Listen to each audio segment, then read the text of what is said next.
everyone, and welcome back to Donovan's Daily Dose. I'm your favorite APUS history teacher, Mr. Donovan here, and today we're going to go over political parties.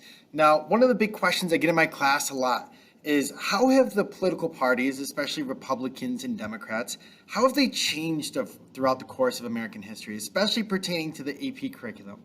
So this video is going to be a little bit longer, but sit tight because it'll go through a lot of the big transitions and things that you need to know to crush the AP test, but also understand how the political parties have changed. So let's start with some background first.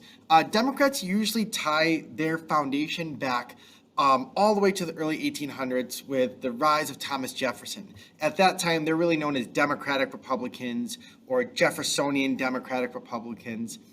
And this party at the time, early 1800s, is really focused on a small central government, state governments having more rights, local governments having more rights, and a very strict interpretation of the Constitution. And those three defining elements will really define the Democratic Party throughout the 1800s, especially pre-Civil War. Pre-Civil War Democrats are also going to be predominantly Southerners, predominantly farmers. So those are some of the characteristics we see throughout the early to mid 1800s for Democrats. Now, Republicans usually point to 1854 as their founding year. And at this time, when Republicans like Lincoln helped to develop this party, they think the federal government should be more dynamic. They're usually in favor of industrialization and the building of new railroads, usually in favor of tariffs, which are taxes on imported or foreign goods to protect American businesses from foreign competition. And we really don't start to see big changes in these parties until post-Civil War. Now, one of the big movements that's going to help to redefine both the Republican and Democratic parties is the progressive movement. Now, there's going to be progressives from both the Republican and Democratic side. A Republican progressive would be an example of Teddy Roosevelt. He serves as president from 1901 to 1908, and his square deal is really focused on increased government regulation of the economy, especially when it comes to things like the Pure Food and Drug Act, which helps the government regulate and establish certain safety and sanitary standards for businesses. But you also have Democratic progressives, people like Woodrow Wilson. So the Progressive Party really infiltrates both the Democratic and Republican Party. Now, where the big change starts to happen for Democrats straying away from a smaller central government really comes with FDR's New Deal. So thanks to the onslaught of the Great Depression and FDR's campaign promise of a new deal for American citizens, he is going to propose sweeping legislation to provide the federal government to have a more active and hands-on role in regulating the American economy, things like the banking industry. In his first 4 days, he'll establish a banking holiday in which all banks in the United States are closed, and the federal government is going to open up only the banks that they deem available and able to sustain long-term success. The banks who gambled their money away in the stock market will be under federal investigation and will be fixed before they're allowed to reopen for the public. So this change from the Jeffersonian Democratic Republican idea of a small central government to a big, more active federal government, it's going to be thanks in part to the progressive movement and really the New Deal. And this New Deal will shift the Democratic Party to be more aligned with a strong federal government. We are going to see that with Lyndon B. Johnson's Great Society. We're going to see that with John F. Kennedy's New Frontier program. We're going to see it with Harry Truman's Fair Deal. And these are topics I'll talk about in a little bit more detail.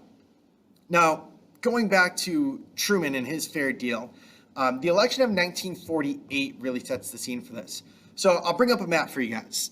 So what you see in front of you is the electoral results of the presidential election of 1948.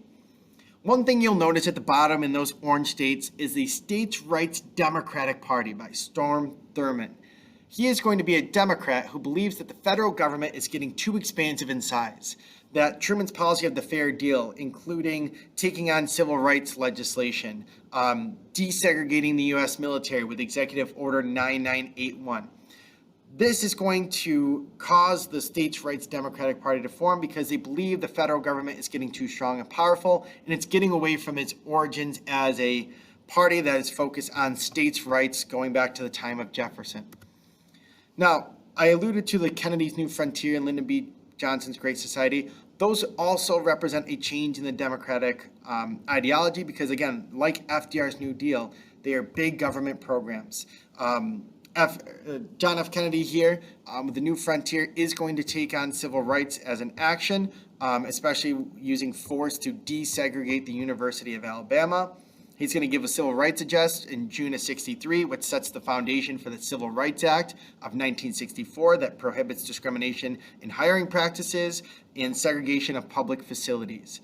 That torch is going to be carried by Lyndon B. Johnson with the Great Society. He's going to have things like the War on Poverty, which is going to try to end poverty, especially for rural America. He's going to use government programs like the Office of Economic Opportunity to help lift people out of poverty. And these Democrats all align with government, the federal government especially, taking steps to solve social ills.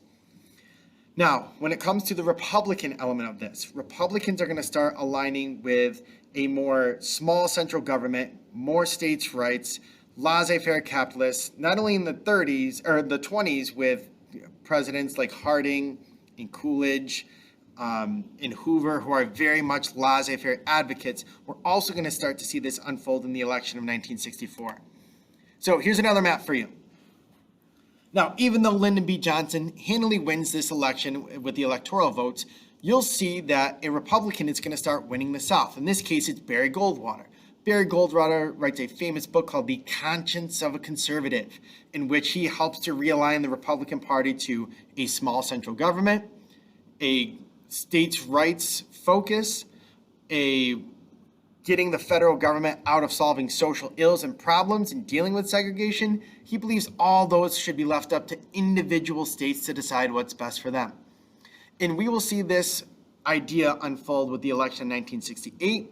A lot of what Nixon campaigns on is ideas that Goldwater brings up, and the big culmination of this that most Republicans would probably point to today to understand the foundational beliefs of our modern Republican Party is the presidency of Ronald Reagan. He gets elected in 1980.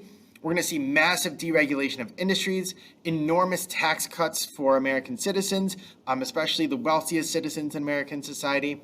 And all of these help to set up the Republican Party we know today. Reagan's deregulation, laissez-faire approach, big tax cuts, especially for corporations, and trickle-down economics, or Reaganomics as they call it, the idea that tax breaks for corporations will trickle down and positively benefit workers and businesses as they have more capital to invest and do research and hire more workers. All of this plays into Republican ideology today. So if I was to simplify this into a couple big things, Democrats before the Civil War are states' rights, small central government. Republicans pre-Civil War are the opposite. The big change, the big two people you can look at to understand the modern day Democratic Party. For Democrats, it's going to be Lyndon B. Johnson and Franklin D. Roosevelt. For Republicans, it's going to be Barry Goldwater and Ronald Reagan. Looking at the presidencies and the candidacies of all of those individuals will help you to understand this enormous change in political parties. So thank you for sticking along with me. I know that was a lot of information. I hope you have an awesome rest of your day. Good luck on your AP tests.